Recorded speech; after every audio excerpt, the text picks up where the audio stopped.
Session 50. Good evening. I see that we will have a quiet session this evening.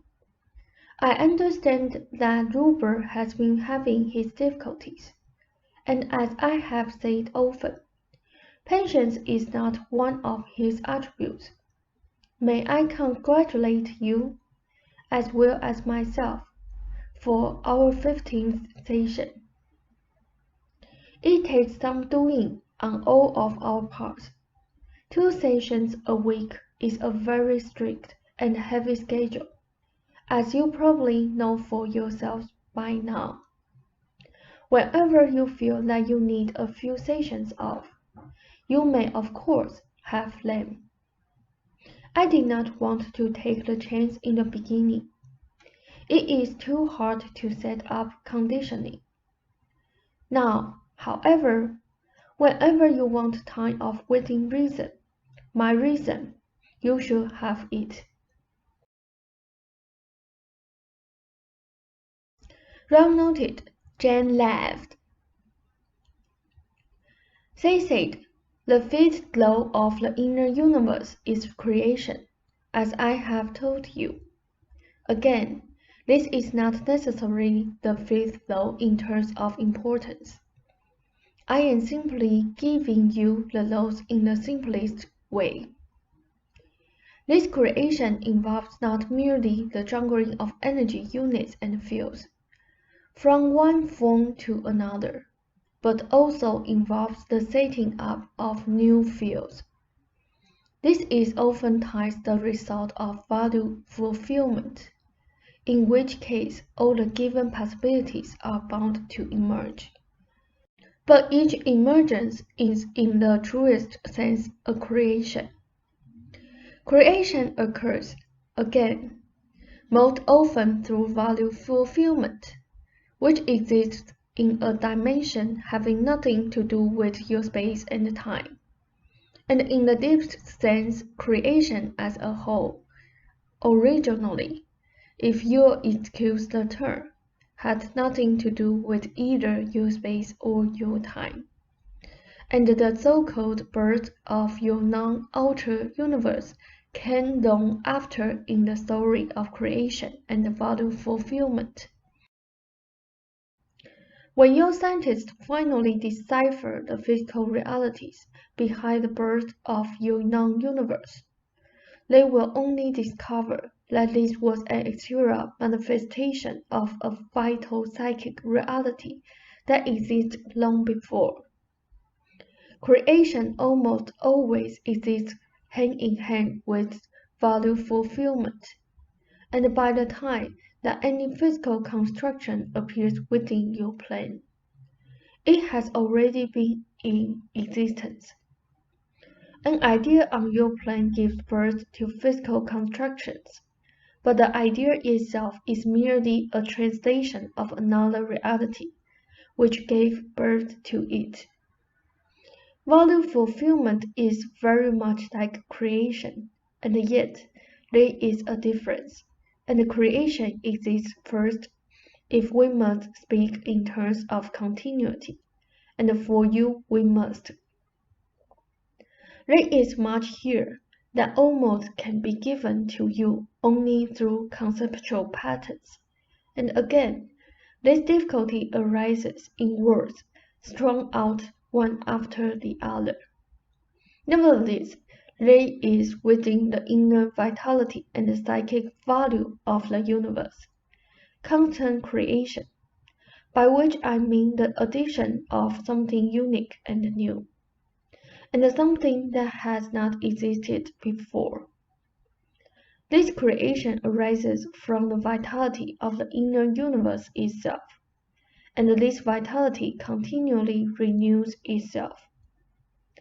Not only does it renew itself, but it generates more of itself. There is not, as you may think, some definite, finite amount of energy from within all things must be created. There is instead truly an infinite amount of energy, and of this I am certain. Do not ask me, as yet, where this infinite amount of energy comes from. For one thing, I do not think in terms of cause and effect, and energy does not have a source in the terms with which you are familiar. Creation, therefore, constantly continues, and not always along the lines of old patterns, but by means of completely different patterns. And another small but interesting point.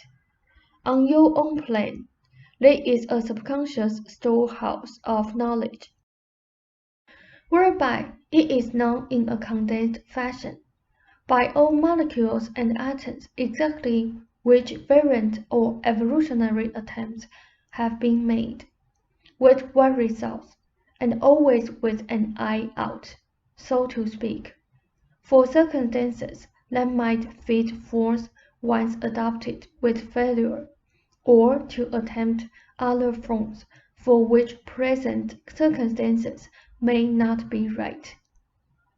I have said that, first of all, molecules and atoms and even smaller particles have a condensed consciousness. I suggest you break, and we will go into this more deeply. The atoms and molecules that make up all physical cells are not basically bound by your time. They act within the framework of your time, but the condensed knowledge that they contain carries with it its own peculiar and unique consciousness that is not bound by your physical laws. Chemicals themselves will simply not give rise to consciousness or to life. Your scientists will simply have to face the fact that consciousness comes first and involves its own form. But this is and involves individuality and also interdependence. The physical body that you imagine consists of some sort of separate consciousness, controlling a framework of completely unconscious parts, is quite far-fetched. All the cells in the body are individual and have a separate consciousness. There are certainly gradations here, but the fact remains that every cell is a conscious cell. There is conscious cooperation between the cells in all the organs, and between all the organs themselves. Now, at various times, you have questioned what the entity actually was, and wondered how fragments or fragment personalities could ever become entities, if they ever did. Here, in a simple manner, is a case in point. The molecules and atoms and even smaller particles all contain their separate consciousness. They form into cells. Now, although the cells maintain individuality and do not lose any of their abilities, in this formation into cells, there is actually a pooling of individual consciousness of atoms and molecules into, and to form, an individual cellular consciousness. Here, the consciousness of each individual molecule or atom, by this psychic gesture, gains immeasurably. The combination of individual consciousness into a combination forms a new, enlarged, more powerful cellular consciousness that is capable of much more experience and fulfillment than would be possible for the isolated atom or molecule. Now, we carry this even further, as you most probably suspected. You end up with organs composed of literally unnumbered individual cells, in which case the same combination with its resulting benefits for the individual also results in the formation of a larger consciousness. This goes on ad infinitum, and yet even the lowest particle retains its own individuality, and is not stripped of any ability. Indeed, its ability is multiplied a millionfold. The cooperative nature of the physical body could be no mere result of your chemicals and chemical reactions. The consciousness forms its own materialization. The physical body is truly a more wondrous phenomenon than is supposed. But here, I hope I do not push you too far, for this combination of consciousness continues, and its results can be seen in the consciousness of the physical brain. You will note that I said brain rather than mind. All of this will show itself to you in its truly logical perfection in time, and much of this will be important in many seemingly diverse fields. Psychosomatic medicine is in its infancy, but in this material, and in some future material along these lines, there will be found much that will apply. When the overall consciousness, for example, makes the decision to bring about the destruction or near destruction of a portion of the body, permission is asked for, and received or not received.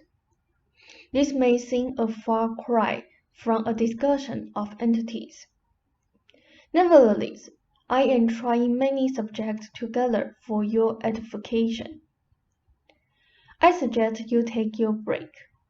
I had some indecision myself as to whether or not to discuss with you matters dealing with any witnesses that might want to sit in on our sessions, and still may do so.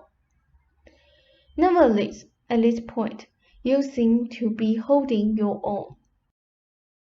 By all means, take your break, and if it seems that I am shoving a lot at you this evening, it is only because I want to make the best of the time that we have. It would seem, therefore, that what you call consciousness might be the result of this combination. That is, it would seem that self-consciousness was the result of this combination. Each cell, however, has its own consciousness, and when I speak of consciousness as being an attribute of cellular life, I speak only for convenience, since actually cellular life is an attribute of consciousness. The physical body is therefore an attribute of consciousness. The atoms and molecules possess a self-consciousness to some degree, as well as generalized consciousness. The self-awareness of a human being is partially composed of the combination of self-aware individual atoms and molecules that compose it.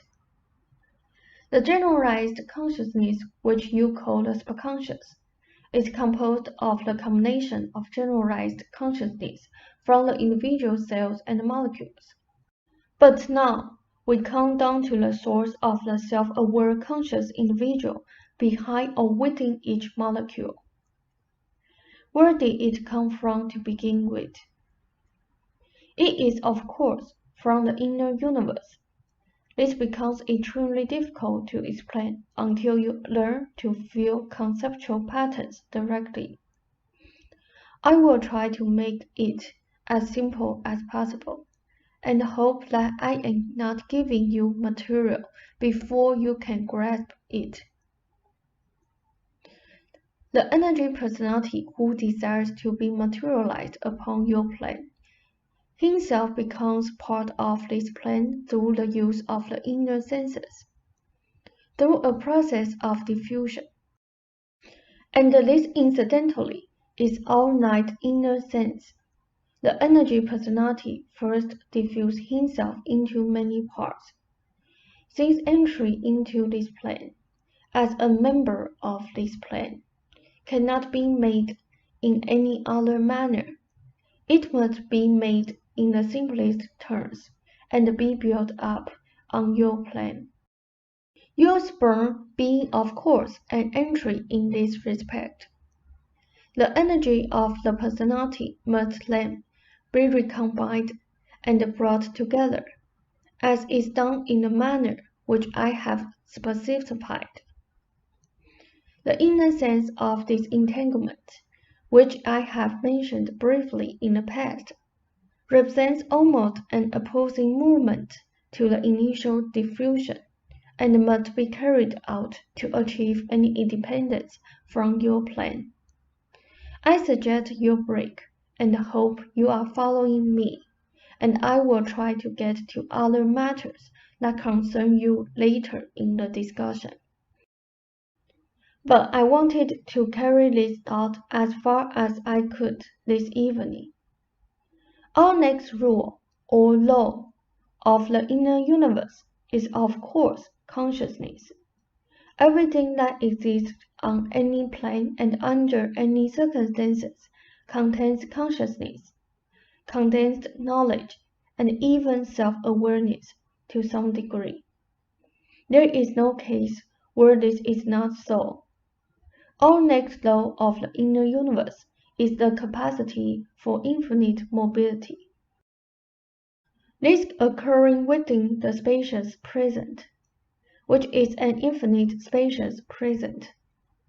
Our next law is the law of infinite changeability and transmutation.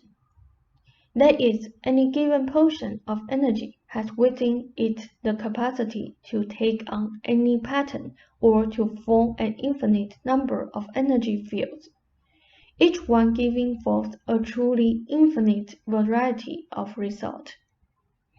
As you know, the cells or atoms in an arm could just as well form an ear, as far as innate ability is concerned. This is a very simple example. I trust I am giving you enough tonight to keep you busy for a while. While it might sound impossible to you, this generalized molecular consciousness, which you would call subconscious, contains within it, in condensed genetic fashion, all knowledge of the inner workings of the universe. This knowledge being acted upon and instantly accessible when it is needed. Your personal egotistical awareness has to do with your own camouflage universe, and with manipulation within it. Nevertheless, the condensed code-like comprehension of what I prefer to call the mental genes is at all times available, though not necessarily to the egotistic I am.